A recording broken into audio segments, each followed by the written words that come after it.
नमस्कार। रेडियो रिमझिम से प्रस्तुत है स्थानीय हालचाल। पहले मुख्य हालचाल। लहलादपुर में बैंक कर्मी की हत्या करने वाले कुछ ही घंटों में 3 लोग गिरफ्तार। 341 वाहनों से वसूली गई 1,77,00,000 रुपए के राजस्व की राशि। बिजली के खंभे से टकराकर ऑटो रिक्शा पलटी, बाल यात्रियों की बची जान। 18 और 25 जून को चलेगी थावे रेलखंड पर दिल्ली के लिए स्पेशल ट्रेन। प्रभारी जिलाधिकारी के यहां लगा जनता दरबार और कई विभागों की हुई समीक्षा। स्थानीय हालचाल के इस अंक के साथ मैं अनिकेत मिश्र। अब हालचाल विस्तार से। माझा थाना क्षेत्र में बैंक कर्मी की हत्या का पुलिस ने उद्भेदन कर दिया है। इस कांड में शामिल मुख्य 3 अपराधियों को पुलिस ने घटना के दिन ही देर रात तक गिरफ्तार कर लिया। इस मामले में पुलिस अधीक्षक ने बताया कि बैंक के कैशियर रविंद्र कुमार यादव की उनके दरवाजे पर अपराधियों ने गोली मारकर हत्या कर दी थी। इस मामले में परिजनों ने 9 लोगों को आरोपी बनाते हुए मामला दर्ज कराया था, जिसमें पुलिस ने त्वरित एसआईटी का गठन करते हुए जगह जगह छापेमारी शुरू की और कुछ ही घंटों में इस कांड में शामिल मुख्य 3 लोगों को पुलिस ने गिरफ्तार कर लिया, जिनमें मिथुन कुमार यादव पिता स्वर्गीय मुन्ना यादव तथा छोटे लाल यादव पिता दूधनाथ यादव साकिन शाहपुर और ललन यादव पिता स्वर्गीय बुनी यादव साकिन भैंसही।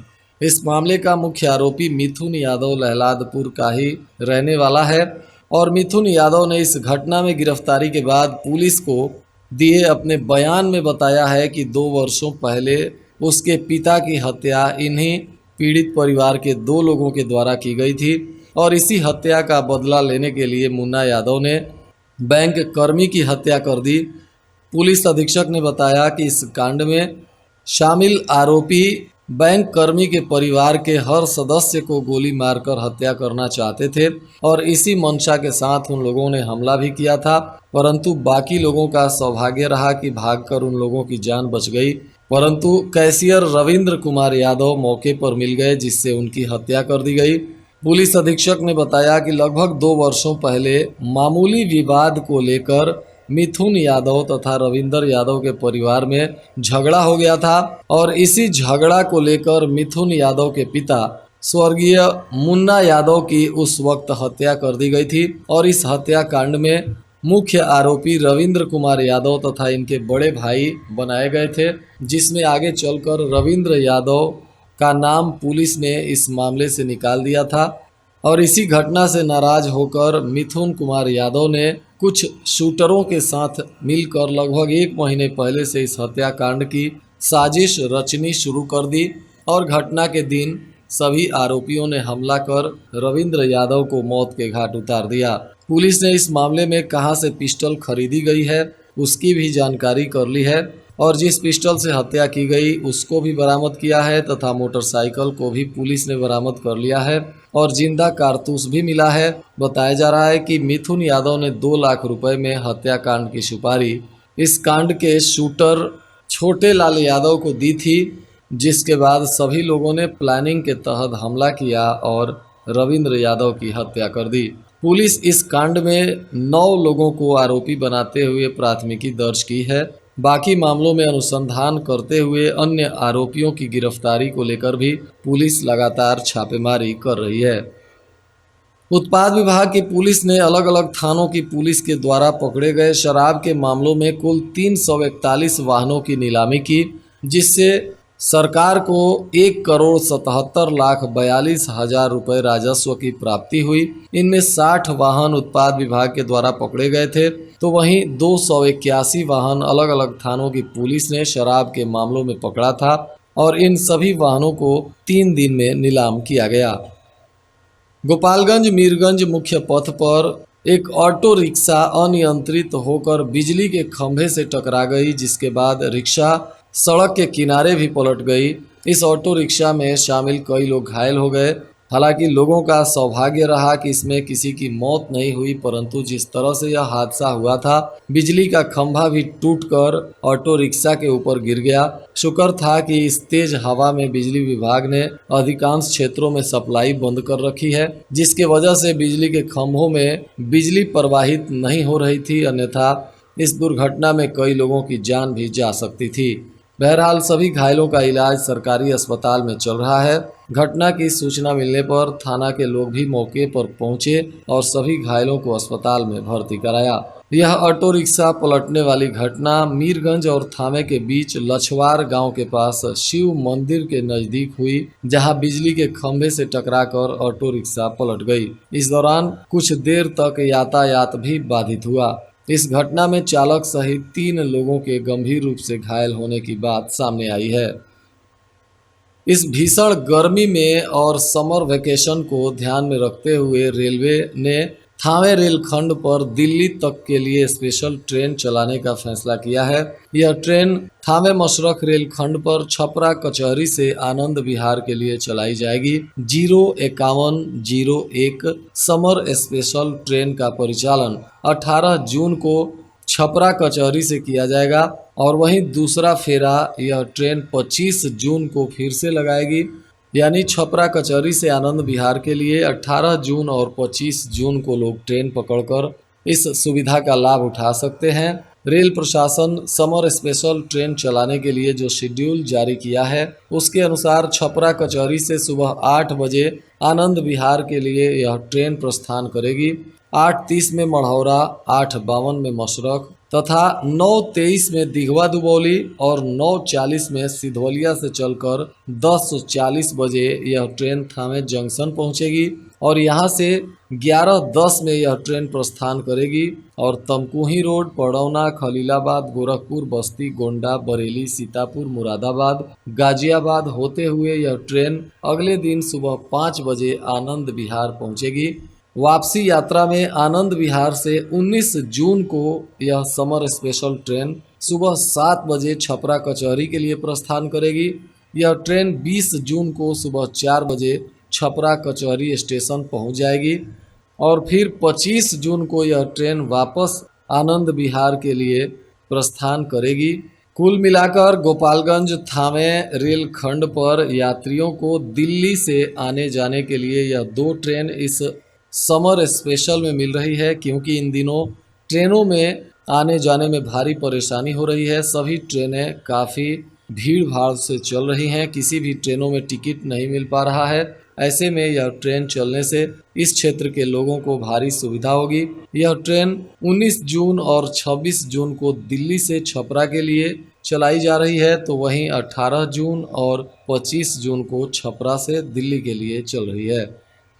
प्रभारी जिलाधिकारी अभिषेक रंजन ने अपने कार्यालय में जनता दरबार का आयोजन किया, जिसमें विभिन्न मांगों को लेकर अलग अलग क्षेत्रों से आए फरियादियों ने अपनी समस्याओं से उन्हें अवगत कराया। उन्होंने भी इसके निष्पादन को लेकर संबंधित विभाग के पदाधिकारियों से बातचीत की। इसके अलावा स्वास्थ्य विभाग तथा अन्य विभागों के साथ भी उन्होंने बैठक कर सरकार द्वारा संचालित योजनाओं के बारे में समीक्षा की और विचार विमर्श करते हुए आवश्यक दिशा निर्देश दिया।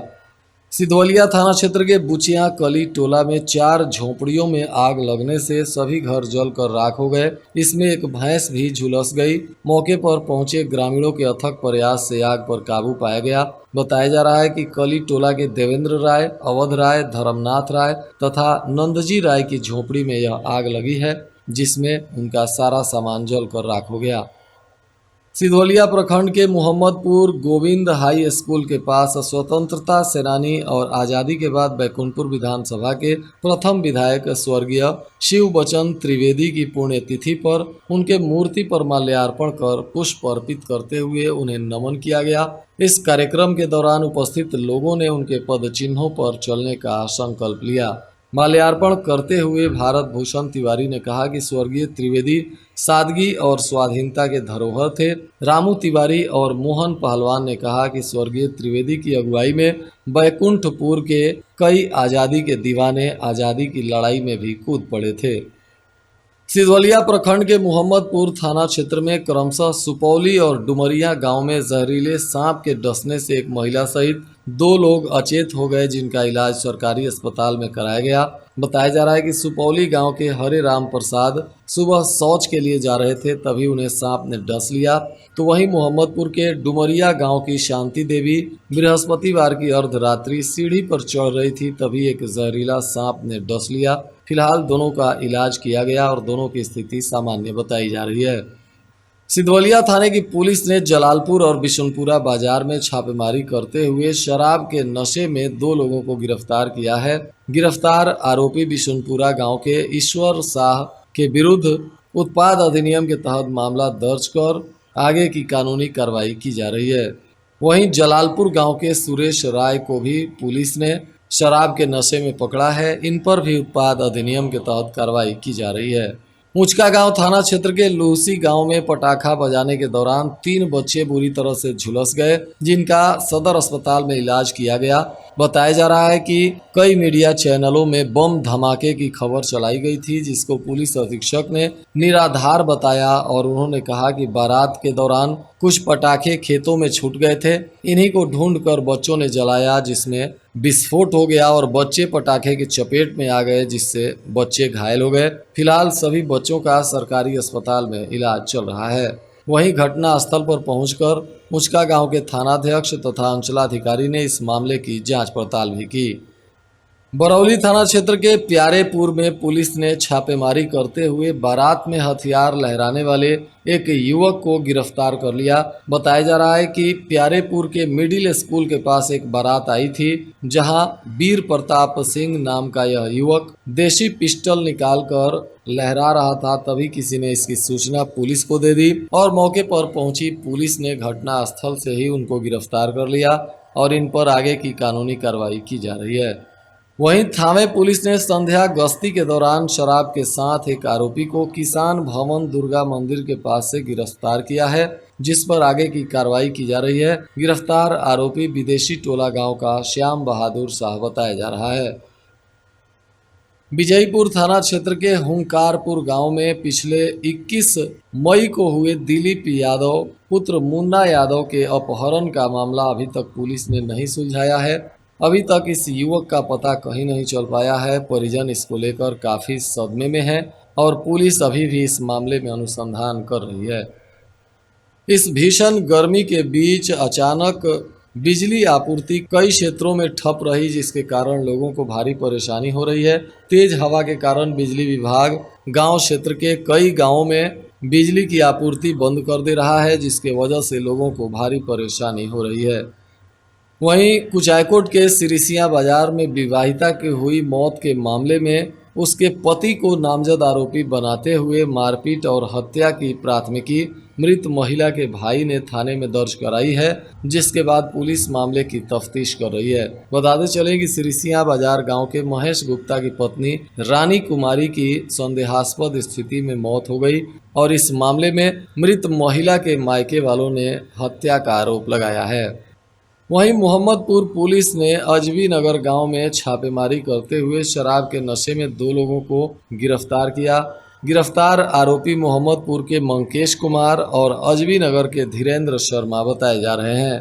पुलिस ने इन दोनों को उत्पाद अधिनियम के तहत कार्रवाई शुरू कर दी है। वहीं मोहम्मदपुर गांव में भी पुलिस ने छापेमारी की, जहां पूर्व के शराब बेचने के मामले में फरार चल रहे एक आरोपी को गिरफ्तार किया गया, जिसका नाम चंदन शाह बताया जा रहा है। इधर हथुआ प्रखंड क्षेत्र के सिंघा टोला बगही उत्क्रमित मध्य विद्यालय में सहायक शिक्षक अशोक कुमार को पुनः योगदान किया गया है। बताते चले कि माननीय उच्च न्यायालय पटना बिहार के अंतिम आदेश के आलोक में प्रखंड शिक्षक नियोजित समिति हथुआ के द्वारा एक बैठक कर प्रखंड शिक्षक के रूप में उत्क्रमित मध्य विद्यालय सिंघा टोला बगही हथुआ में अशोक कुमार को पुनर्स्थापित की गई है। बताया जा रहा है कि इन पर कुछ आरोप लगाते हुए इनको इनके पद से हटाया गया था, जिसको लेकर इन्होंने कई पदाधिकारियों से गुहार लगाई, जिसके बाद माननीय उच्च न्यायालय के निर्देश पर इन्हें फिर से योगदान किया गया है। और आज के मौसम का तापमान गोपालगंज में न्यूनतम 28 डिग्री सेल्सियस और अधिकतम 43 डिग्री सेल्सियस रहने की संभावना है। अंत में मुख्य हालचाल एक बार फिर। लहलादपुर में बैंक कर्मी की हत्या करने वाले कुछ ही घंटों में 3 लोग गिरफ्तार। 341 वाहनों से वसूली गई 1,77,00,000 रुपए के राजस्व की राशि। बिजली के खंभे से टकराकर ऑटो रिक्शा पलटी, बाल यात्रियों की बची जान। 18 और 25 जून को चलेगी थावे रेलखंड पर दिल्ली के लिए स्पेशल ट्रेन। प्रभारी जिलाधिकारी के यहां लगा जनता दरबार और कई विभागों की हुई समीक्षा।